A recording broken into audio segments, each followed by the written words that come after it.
When the ancient world said justice, they weren't talking about fines or parole.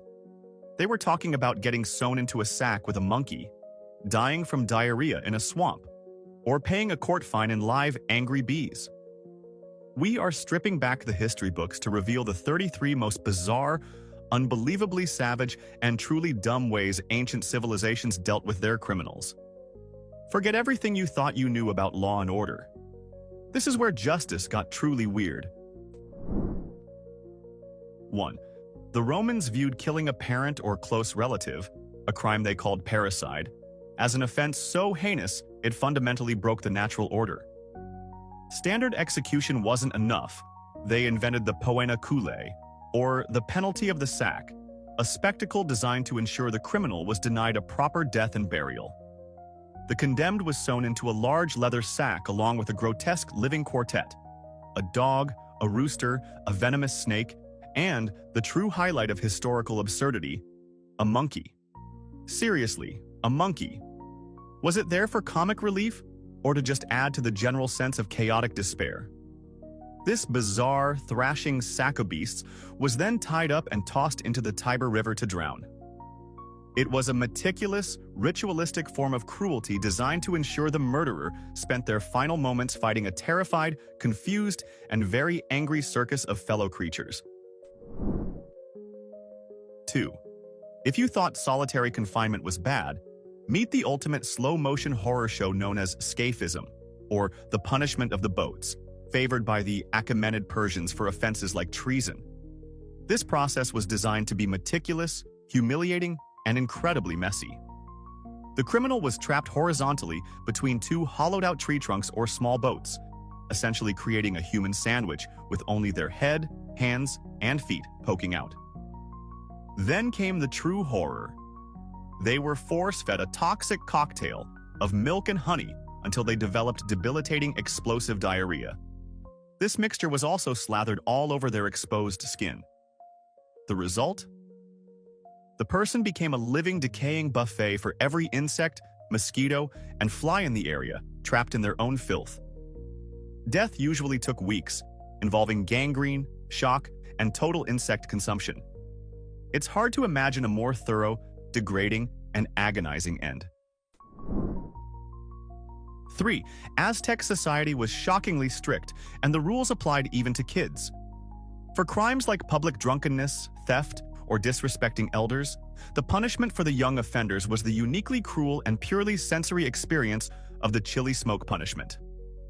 Instead of a beating or jail, the child was forced to stand directly over a small pit where a handful of dried chili peppers, the tiny, potent kind, were being tossed onto hot coals.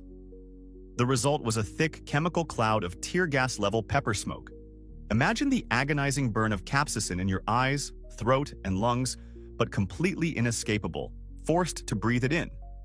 It wasn't designed to kill, but to inflict extreme public humiliation and pain, ensuring the kid understood that their transgression was so bad, even the air itself turned against them. It was the world's most aggressive timeout, proving that sometimes the most effective punishment involves harnessing the power of an angry spice. 4.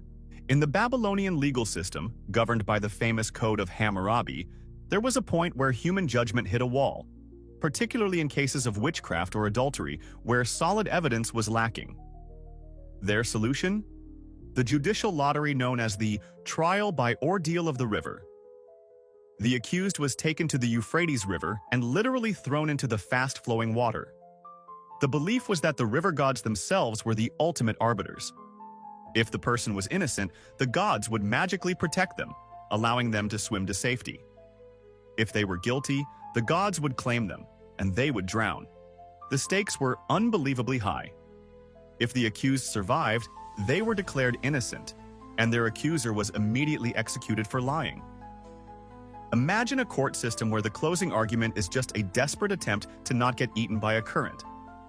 Talk about letting go and letting the nearest ancient waterway decide your fate. 5. Tyrant Phalaris of Acragas in ancient Sicily wasn't just satisfied with standard execution. He wanted theatrics. His legacy is the bronze bull, an absolutely monstrous piece of ancient Greek engineering and cruelty. It was a massive, hollow statue of a bull, cast in bronze, with a door in one side. The victim was locked inside, and a large fire was lit underneath the sculpture, slowly turning the metal into a blistering oven. The truly demented genius, however, was the acoustics. The bull was fitted with a complex system of pipes and funnels that filtered the victim's agonizing screams. From the outside, the horrifying shrieks were transformed into what sounded exactly like the majestic, mournful bellowing of an angry bull. It was performance art for psychopaths, designed to entertain the public with the sounds of misery while ensuring the most agonizing, slow-cooked death possible. 6. In ancient Egypt, crimes against the living were serious, but crimes against the dead were a cosmic disaster. Grave robbing, or intentionally damaging a sacred mummy, wasn't just theft. It was an act of eternal sabotage, preventing the deceased's soul from completing its journey. The punishment was designed to ensure the criminal shared the victim's spiritual damnation. First, the offender received a severe, public beating with rods. But the main event was the terrifying final sentence. They were marched down to the banks of the Nile River and thrown in to be devoured alive by crocodiles. This was a double whammy: a painful public death and, crucially, a complete denial of a burial, meaning their soul would wander forever. The message was clear: you mess with someone's afterlife arrangements, and you instantly get upgraded to crocodile lunch. 7. Roman legions were the pinnacle of military might, and they enforced discipline with legendary, brutal efficiency. When an entire cohort, about 480 men, screwed up through mutiny, mass desertion, or cowardice, they faced the ultimate organizational terror: decimation.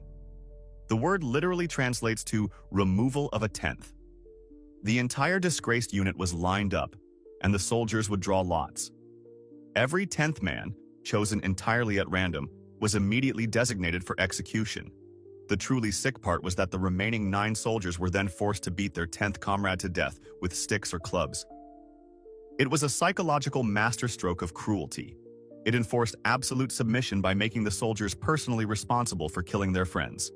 The goal wasn't just to punish the guilty, but to terrify the survivors into realizing that their own survival depended on absolute loyalty to the Roman state. 8. While everyone else was inventing gruesome ways to die, the Hittites, who had a surprisingly progressive legal code in Anatolia, decided to keep things non-lethal, if utterly bizarre. For the crime of stealing a hive or a colony of bees, a surprisingly serious offense since honey and wax were essential ancient commodities, the punishment was known as the bee fine. The thief wasn't maimed or executed. Instead, they were required to pay the value of the damage back to the victim in the form of actual live bees. Yes, that means you had to literally deliver a buzzing swarm as restitution. Imagine the courtroom proceedings. Here is your payment, sir. Please sign for the 100,000 highly aggressive insects. The Hittites understood that sometimes the true punishment isn't the penalty itself, but the sheer logistical headache of having to move an angry colony of bees across town without getting stung 1,000 times. 9. In ancient China, specifically during the Song dynasty, being publicly shamed wasn't just about wearing a sign. It was a physical ordeal called the punishment of adoration. This wasn't because people adored the criminal, but because the crime was publicly adored or acknowledged as a failure. The convicted person was forced to carry a colossal, heavy straw doll on their back, which was fashioned in a grotesque, exaggerated likeness of the criminal, often complete with a sign detailing their offense. This wasn't a light prop. The doll's sheer weight turned the public walk into an excruciating march under the hot sun, effectively combining agonizing physical strain with total social humiliation. Imagine having to carry a giant, straw version of your mugshot everywhere you went, every day. It was a genius, terrible method of making sure that even if the criminal was out of sight, they were constantly reminded of their shame by a literal ton of straw strapped to their spine. 10.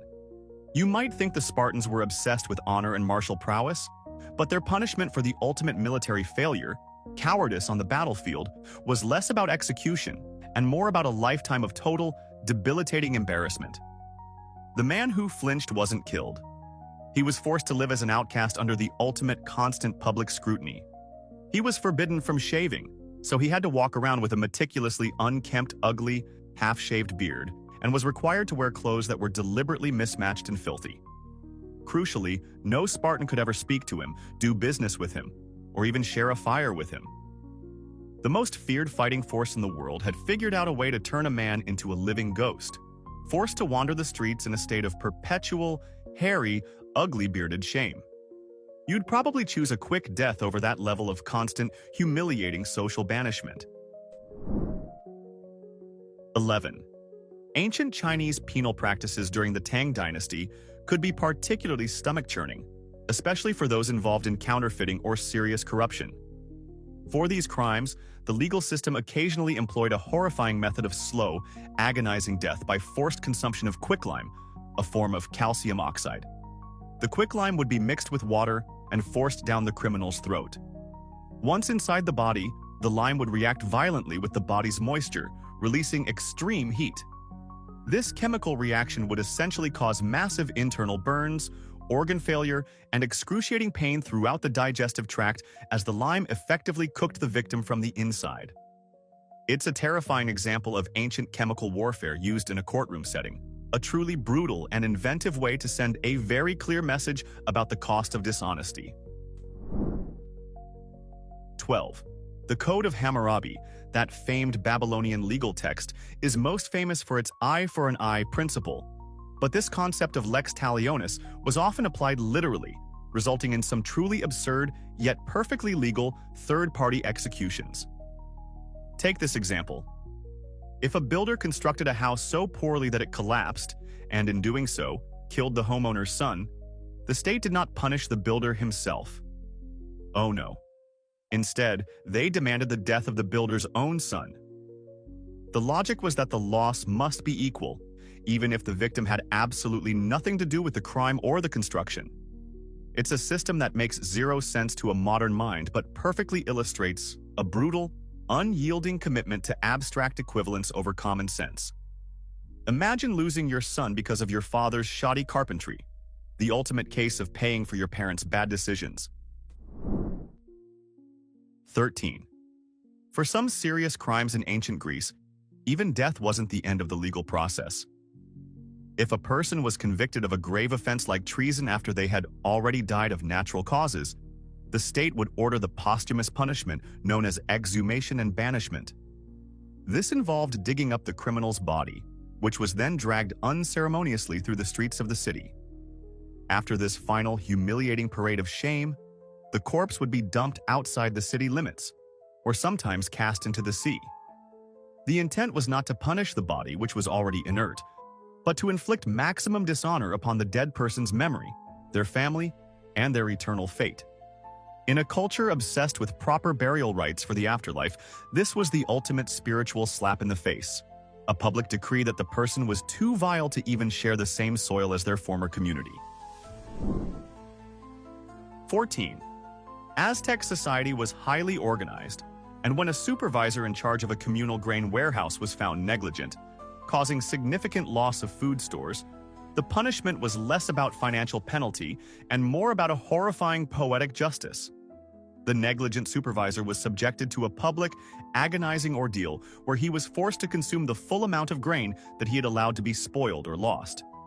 This wasn't a small amount for a massive warehouse. The poor soul was forced to gorge himself until his stomach literally burst from the sheer volume of dry grain and liquid, leading to a truly gruesome and public death. It was a bizarre, literal interpretation of, "You made your bed, now eat it," proving that in the Aztec world, mismanagement of state assets could kill you more effectively than any executioner's blade. 15. In ancient Rome, the worst punishment wasn't always a painful death. Sometimes it was the total obliteration of a person's existence through the terrifying decree of damnatio memoriae, or damnation of memory. This was reserved for the most hated figures, especially emperors deemed traitors or tyrants. When declared, all evidence of the person was systematically erased. Their statues were pulled down and smashed, their names were chiseled off public monuments, and their entry in the official histories was removed or altered to reflect only shame. The goal was to erase them from history, making it as if they had never existed. For status-obsessed Romans, the terror of being completely forgotten, of having all your life's accomplishments wiped clean, was considered a spiritual end far worse and more complete than a simple physical execution. 16. The Vestal Virgins of ancient Rome were the elite priestesses who maintained the sacred flame of Vesta, the goddess of the hearth, a duty so vital it ensured the continued existence of the Roman state. Their power was immense, but so was their one vow, a complete 30-year commitment to celibacy. If a Vestal broke her vow, it was considered an act of treason that risked the downfall of Rome itself. The punishment was simple, final, and utterly terrifying. The offending Vestal was not killed by human hand, as that would pollute the priestess's sacred blood. Instead, she was taken to an isolated chamber, given a small piece of bread and a lamp, and was sealed inside, essentially being buried alive. This was technically not a state execution, but a denial of human protection, allowing the gods to pass final judgment, a slow, claustrophobic end where the public could pretend they didn't officially kill her. 17. The laws established by Draco in ancient Athens, written around the 7th century BCE, are the origin of the term draconian, and for good reason. His legal code was notoriously severe, dispensing one punishment for almost every single offense: death. Whether you were found guilty of committing murder, stealing an apple, or even just being caught being spectacularly lazy, the prescribed penalty was swift execution. Draco's absurd reasoning was that even minor offenses deserved death, and for major offenses, there was simply no greater penalty to assign. Imagine living in a city where being a habitual slacker or having sticky fingers in the marketplace meant you were instantly lined up for the gallows. It's a system so brutal, it makes one wonder if Athenian citizens ever simply decided to stay home and avoid existence entirely just to escape the almost certain death penalty lurking around every corner. 18. The Inca Empire, extending across the Andes, didn't use conventional prisons. They used places of psychological and physical horror that functioned more as torture chambers. One of the most infamous was the Sanque Huasi, which translates ominously to the Snake House. This was an underground pit or stone dungeon where serious criminals, especially those accused of treason or religious offenses, were thrown. It wasn't just a damp, dark cell. It was packed full of venomous snakes, spiders, scorpions, and other nasty biting insects. The intent was not to execute the criminal immediately, but to let them die slowly, painfully, and terrifyingly from multiple venomous bites. It was a clear, direct message from the Inca state.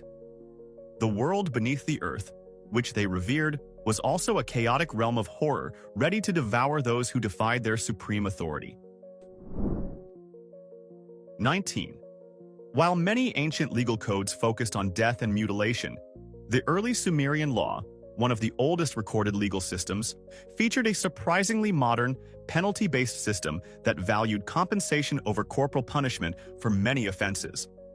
For example, if you got into a brawl and managed to break the bone of a free man, the punishment wasn't to have your own bone broken under the eye for an eye rule. Instead, you were required to pay a substantial fine of 10 silver shekels. This financial penalty, which was a considerable sum at the time, shows a shift toward valuing the victim's pain and lost labor more than simply exacting revenge. Of course, the severity of the fine likely bankrupted the average citizen, proving that even a non-lethal monetary punishment in the ancient world could still effectively ruin your life and probably your entire families. 20. Ancient Egyptian society was intensely focused on social and marital stability, and adultery was considered a serious offense that threatened that order. While the punishment for women involved was often more severe and permanent, men caught in the act of cheating faced a brutal, excruciating, and surprisingly standardized physical penalty. Male adulterers were often sentenced to 1,000 strokes of the stick, administered with an Egyptian rod or cane. This wasn't a symbolic tap. It was a devastating beating designed to inflict maximum pain and disability. Surviving 1,000 blows would be nearly impossible. But even if the man did, he would be permanently scarred, crippled, and utterly humiliated. It was a clear statement that the pleasure of a momentary indiscretion was simply not worth the lifetime of pain and shame that followed. 21. Ancient Athens, the birthplace of democracy, had a bizarre and uniquely political form of penalty known as ostracism. This wasn't for common criminals, but for politicians or influential citizens who were deemed too powerful or potentially dangerous to the state. Once a year, citizens could vote by scratching a name on a piece of pottery called an ostracon. If a person received enough votes, a 6,000-vote minimum, they weren't killed, jailed, or financially ruined. They were simply required to leave the city for exactly 10 years. The idea was to prevent tyranny without bloodshed, a 10-year political timeout. They could keep their property and money, but they were effectively told, "You're too successful. Go think about what you've done in exile for a decade." It's the ultimate polite but firm way to tell a successful politician that the city simply needs a long 10-year break from their ambition. 22. In ancient China, face tattooing was not a fashion statement. It was the criminal sign, a deeply humiliating and permanent form of social ostracism. A person convicted of theft, repeat offenses, or other serious crimes would have a distinctive, often elaborate mark or character permanently inked onto their face, typically on the forehead or cheek. The mark served two devastating purposes. It was a lifetime passport of shame, ensuring that no matter where the person went, everyone instantly knew they were a criminal. Secondly, it was a practical tool. The tattoo made it nearly impossible for the person to flee, hide, or start a new life. While the punishment wasn't physical death, the resulting social death, the complete loss of reputation, and the inability to be truly accepted by society, often made life an intolerable, grinding existence. 23. In ancient Greece, the olive tree was not just a source of food and oil, it was a sacred symbol of Athena, a pillar of Greek agriculture, and a foundational element of their economy. To damage an olive tree, whether by intentional cutting or even accidental destruction, was considered a profound act of sacrilege and a crime against the entire community. Given the tree's spiritual and economic importance, the Athenian law was incredibly severe. The penalty for destroying a sacred olive tree was instant death. Imagine facing a capital crime for accidentally backing your cart into a tree. It's a chilling reminder that in the ancient world, natural resources were often considered literal, living deities, and offenses against nature could be punished more severely than offenses against people. 24. The Qin dynasty in ancient China perfected an extreme legal concept known as collective responsibility, or lianzuo. This horrifying principle dictated that if one person committed a serious crime, the punishment did not stop with the offender. It extended directly to their family members and, crucially, to their immediate neighbors. If a man committed treason, his entire extended family could be executed or enslaved, and the families living next door could be subject to heavy fines, banishment, or even corporal punishment for failing to report the crime. This system was designed to turn the community into a constant surveillance network, forcing everyone to monitor their neighbors out of sheer terror of being caught in the fallout. It was the ultimate, cynical way to enforce absolute loyalty to the state by making every citizen responsible for the moral failings of the people next door. 25. In the ancient kingdom of Elam, located in what is now modern-day Iran, they had a unique form of execution known as kur-kur-ra. This was a meticulously cruel, drawn-out process that combined psychological torture with environmental exposure. The condemned was forcibly taken to a mud or swampy area and compelled to remain seated or lying down. The guards would ensure they could not move, and the unfortunate person was left to sink slowly into the dense, suffocating mud. Death was inevitable, but it was excruciatingly slow, caused by a mixture of drowning, exhaustion, starvation, and the relentless biting of insects attracted to the stagnant water. It was a gruesome, low-effort execution that weaponized the natural world, turning a swamp into a slow-motion grave that perfectly encapsulated the state's total, unwavering indifference to the criminal's suffering. 26. Aztec society was known for its strict class hierarchy, and while commoners were allowed to drink pulque, a fermented alcoholic beverage, in moderation, the rule for the nobility was absolute and unforgiving. If a member of the Aztec elite, a noble or an official, was caught publicly drunk, it was considered a profound moral failure that disgraced the entire ruling class. The penalty for this public display of lack of control was immediate, non-negotiable death. No excuses, no second chances, and no community service. This brutal double standard underscored the high expectations placed upon the elite. They were meant to be sober examples of moral rectitude, and any lapse was a betrayal of the state itself. It was the ultimate historical lesson. If you're going to get plastered, at least have the common sense to be a commoner. 27. Spartan society demanded total masculinity and physical perfection, which made public humiliation a particularly sharp weapon. One of their favorite, non-lethal punishments for men who were deemed unmanly, weak, or somehow morally dubious was the forced wearing of the kinodesm, or dog's leash. This was a simple leather strap worn around the waist and secured over the genitals, effectively tying back the foreskin and preventing the penis from being fully exposed, which was the norm during athletic contests. It was a visible, constant symbol of being sexually and socially inferior, essentially marking the man as being barely above an animal. It's an incredibly weird, intimate form of public shaming, forcing the man to wear his unmanliness physically, proving that sometimes the harshest judgment is delivered by a simple, carefully placed piece of leather.